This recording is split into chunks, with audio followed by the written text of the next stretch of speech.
Hi everyone and welcome back to Kirkcaldy Galleries and On Five's YouTube channel. My name is Niamh and today we will be reading chapter 15 of our book Peter Pan by J M Barrie. So quick catch up just before we start. So the Lost Boys and Wendy and the Darlings have been captured by Hook and the rest of the pirates and he is about to make them walk the plank. However, Peter and Tinker Bell have just appeared and make them all be quiet so that they can surprise Hook with their entrance. So here we are, chapter 15, Hook or Me This Time.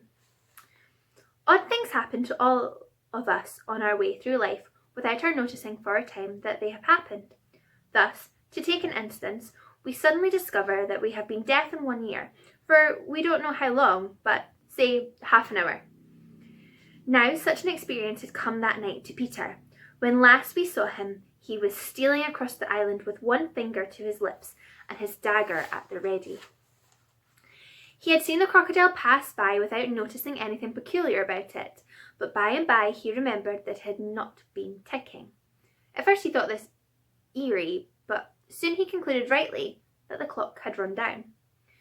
Without giving a thought to what might be the feelings of a fellow creature thus abruptly deprived of its closest companion, Peter at once considered how he could turn the catastrophe to his own use, and he decided to tick, so that wild beasts should believe he was the crocodile, and let him pass unmolested. He ticked superbly, but with one unforeseen result. The crocodile was among those who heard the sound, and it followed him, though whether with the purpose of regaining what it had lost, or merely as a friend under the belief that it was again ticking itself, we will never be certainly known, for, like all slaves to a fixed idea, it was a stupid beast. Peter reached the shore without mishap, and went straight on, his legs encountering the water as if quite unaware that they had entered a new element. Thus, many animals pass from land to water, but no other human of whom I know. As he swam, he had but one thought: Hook or me this time. He had ticked so long that he now went on ticking without knowing that he was doing it. Had he known, he would have stopped, for to board the brig by the help of the tide, though an ingenious idea, had not occurred to him. On the contrary, he thought he had scaled her side as noiseless as a mouse, and he was amazed to see the pirates cowering from him, with Hook in their midst as abject as if he had heard the crocodile. The crocodile! No sooner did Peter remember that than he heard the ticking. At first he thought the sound did come from the crocodile, and he looked behind him swiftly. Then he realised that he was doing it himself, and in a flash he understood the situation. How clever of me, he thought at once, and signed to the boys not to burst into applause. It was at this moment that Ed Tenite, the quartermaster, emerged from the forecastle and came along the deck. Now, reader, time what happened by your watch. Peter struck true and deep. John clapped his hands on the ill-fated pirate's mouth to stifle the dying groan. He fell forward. 4 boys caught him to prevent the thud. Peter gave the signal, and the carrion was cast overboard. There was a splash, and then silence. How long has it taken? 1. Slightly had begun to count. None too soon, Peter, every inch of him on tiptoe, vanished into the cabin, for more than one pirate was screwing up his courage to look round. They could hear each other's distressed breathing now, which showed them that the more terrible sound had passed. "He's gone, Captain," Smee said, wiping his spectacle. "All's still again." Slowly, Hook let his head emerge from his ruff, and listened so intently that he could have caught the echo of the tick. There was not a sound, and he drew himself up firmly to his full height. "Then here's to Johnny Plank," he cried brazenly, hating the boys more than ever because they had seen him unbend. He broke into a villainous ditty. Yo ho, the frisky Plank. You walk so long it's so till it goes down, and you goes down to Davy Jones and below. To terrorize the prisoners more, though with a certain loss of dignity. He danced around an imaginary plank, grimacing at them as he sang. And then, when he finished, he cried, "Do you want a touch of the cat before you walk the plank?" At that they fell on their knees. "No, no," they cried, so pitilessly that every pirate smiled. "Fetch the cat, Jukes," said Hook. "It's in the cabin." The cabin? Peter was in the cabin. The children gazed at each other. "Aye, aye," said Jukes blithely, and he strode into the cabin. They followed him with their eyes. They scarce knew that Hook had resumed his song, his dogs joining in with him. Yo ho, the scratching cat. Its tail's a 9, you know, when they're writ upon your back. Was the last line. What the last line will never be known. For all of a sudden, the song was stayed by a dreadful screech from the cabin. It wailed through the ship and died away. There was then heard a crowing sound, which was well understood by the boys, but to the pirates was almost more eerie than the screech. "What was that?" cried Hook. "Two," said slightly solemnly. The Italian chief, Sico, hesitated for a second and then swung into the cabin. He tottered out haggard. "What's the matter with Bill Jukes, you dog?" hissed Hook, towering over him. "The matter with him is that he's dead. Stabbed," cried Sico in a hollow voice. "Bill Jukes dead?" cried the startled pirates. The cabin's as black as a pit," Sico said, almost jeering, "but there's something terrible in there, the thing you heard crowing." The exultation of the boys, the lowering looks of the pirates, both were seen by Hook. "Sico," he said in his most silly voice, "go back and fetch me out that doodle-doo." Sico, bravest of the brave, cowering before his captain, crying, "No, no!" But Hook was purring to his claw. "Did you say you would go, Sico?" he said musingly. Sico went, first flinging up his arms despairingly. There was no more singing. All listened now, and again came a death screech, and again a crow. No one spoke except slightly. "3," he said. Hook rallied his dogs with a gesture. "Death and odds fish," he thundered. "Who is to bring me that doodle-doo?" "Wait till Sico comes out," growled Starkey, and the others took up the cry. "I think I heard you volunteer, Starkey," said Hook, purring again. "No, by thunder!" Starkey cried. "My hook thinks you did," said Hook, crossing to him. "I wonder if it would not be advisable, Starkey, to honour the hook." I'll swing before I go in there," replied Starkey doggedly, and again he had the support of the crew. "Is it mutiny?" asked Hook more pleasantly than ever, Starkey's ringleader. "Captain Mercy!" Starkey whimpered, all of a tremble now. "Shake hands, Starkey," said Hook, proffering his claw. Starkey looked around for help, but all deserted him. As he backed, Hook advanced, and now the red spark was in his eye. With a despairing scream, the pirate leapt upon Long Tom and precipitated him into the sea. "4," said slightly. "And now," said Hook courteously, "did any other gentleman say mutiny?" Seizing a lantern and raising his claw with a menacing gesture. "I'll bring out that doodle-doo myself," he said, and sped into the cabin. 5. How Slightly longed to say it. He wetted his lips to be ready, but Hook came staggering out without his lantern. "Something blew out the light," he said a little unsteadily. "Something?" echoed Mullins. "What of Sico?" demanded Noodler. "He's as dead as Jukes," said Hook shortly. His reluctance to return to the cabin impressed them all unfavourably, and the mutinous sounds again broke forth. All pirates were superstitious, and Cookson cried, They do say the surest sign of a ship's accursed is when there's one on board more than can be accounted for. I've heard, said Mullins, he always boards the pirate craft at last. He has a tail, Captain. They say, said another, looking viciously at Hook, that when he comes is in the likeness of the wickedest man aboard. He had a hook, Captain? Asked Cookson innocently. And one after the other took up the cry, The ship's doomed! Had well nigh forgotten his prisoners, but as he swung round on them now, his face lit up again. Lads, he cried to his crew, here's a notion.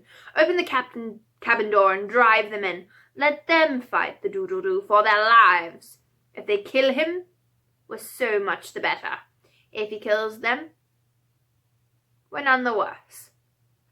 For the last time his dogs admired Hook, and devotedly they did his bidding. The boys, pretending to struggle, were pushed into the cabin, and the door was closed on them. Now listen, cried Hook, and all listened, but not one dared to face the door. Yes, one. Wendy, who all this time had been bound to the mast. It was for neither a scream nor a crow that she was waiting. It was for the reappearance of Peter. She had not long to wait. In the cabin he had found the thing for which he had gone in search, the key that would free the children of their manacles. And now they all stole forth, armed with such weapons as they could find. First, signing to them to hide, Peter cut Wendy's bonds, and then nothing could have been easier for them all to fly off together. But one thing barred the way, an oath. Hook or me this time. So when he had freed Wendy, he whispered to her to conceal herself with the others, and himself took her place by the mast, her cloak around him so that he should pass for her. Then he took a great breath and crowed. To the pirates it was a voice crying that all the boys lay slain in the cabin, and they were panic-stricken. Hook tried to hearten them, but like the dogs he had made them, they showed him their fangs, and he knew that if he took his eyes off them now, they would leap at him. Lads, he said, ready to cajole or strike as need be, but never quailing for an instant. I thought it out.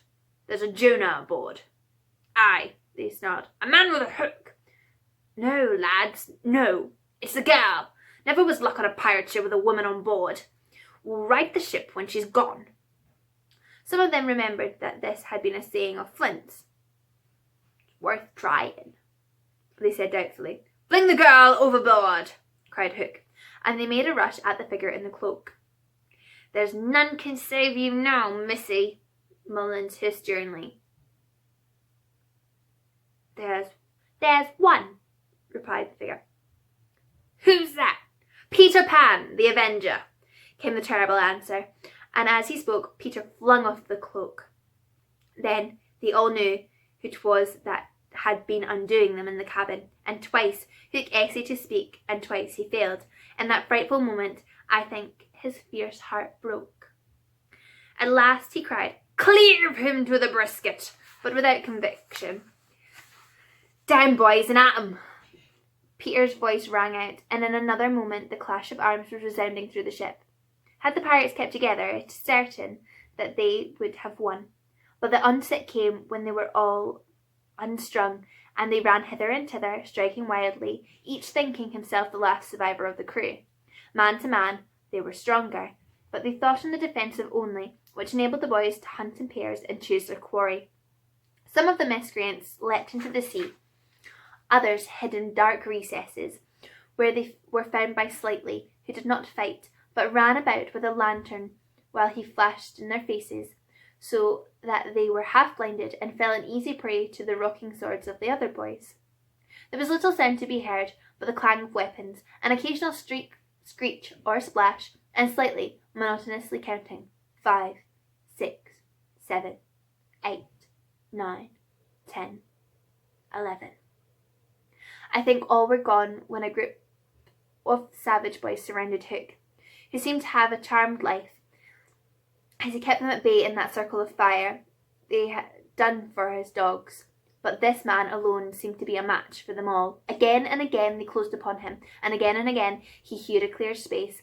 He had lifted up one boy with his hook, and was using him as a buckler, when another, who had just passed his sword through Mullins, sprang into the fray. "Put up your swords, boy," cried the newcomer. "This man is mine." Then suddenly Hook found himself face to face with Peter. The others drew back and formed a ring around them. For long the two enemies looked at each other, Hook shuddering slightly, and Peter with the strange smile upon his face. "So, Pan," said Hook at last, "this is all your doing?" "Aye, James Hook," came the stern answer. "It is all my doing." "Proud and insolent youth," said Hook, "prepare to meet your doom." "Dark and sinister man," Peter answered, "have it thee." Without more words they fell to, and for a space there was no advantage to either blade. Peter was a superb swordsman, and parried with dazzling rapidity. Ever and anon he followed up a feint with a lunge that got past his foe's defence, but his shorter reach stood him in ill stead, and he could not drive the steel home. Hook, scarcely his inferior in brilliancy, but not quite so nimble in wristplay, forced him back by the weight of his onset, hoping suddenly to end all with a favourite thrust taught him long ago by Barbecue at Rio. But to his astonishment he found his thrust turned aside again and again. Then he sought to close and give the quietest with his iron hook, which all this time had been pawing at the air. But Peter doubled under it, and, lunging fiercely, pierced him in the ribs. At the sight of his own blood, whose peculiar colour, you remember, was offensive to him, the sword fell from Hook's hand, and he was at Peter's mercy. "Now!" cried all the boys, but with a magnificent gesture Peter invited his opponent to pick up his sword. Hook did so instantly, but with a tragic feeling that Peter was showing him good form. Hitherto he had thought it was some fiend fighting him, but darker suspicions assailed him now. "Pan, who and what art thou?" he cried huskily. "I'm youth, I'm joy," Peter answered at a venture. "I'm a little bird that has broken out of the egg." This, of course, was nonsense, but it was proof to the unhappy Hook that Peter did not know in the least who or what he was, which is the very pinnacle of good form. "Tout again!" he cried despairingly. He fought now like a human flail, and every sweep of that terrible sword would have severed in twain any man or boy who obstructed it. But Peter fluttered around him as if the very wind it made blew him out of the danger zone, and again he darted in and pricked. Hook was fighting now without hope. That passionate breast no longer asked for life, but for one boon it craved: to see Peter bad form before it was cold forever. Abandoning the fight, he rushed into the powder magazine and fired it. "In 2 minutes," he cried, "this ship will be blown to pieces." Now, he thought, true form will show. But Peter issued from the powder magazine with a shell in his hands and calmly flung it overboard. What sort of form was Hook himself showing? Misguided man though he was, we may be glad, without sympathising with him, that in the end he was true to the traditions of his race. The other boys were flying around now, flouting, scornful, and he staggered around the deck, striking up at them impotently. His mind was no longer with them. It was slouching in the playing fields of long ago, or being sent up for good, or watching the wall game form a famous wall. And his shoes were right, and his waistcoat was right, and his tie was right, and his socks were right. James Hook, though not wholly unheroic figure, farewell. For we have come to his last moment. Seeing Peter slowly advanced upon him through the air with dagger poised, he sprang upon the bulwarks to cast himself into the sea.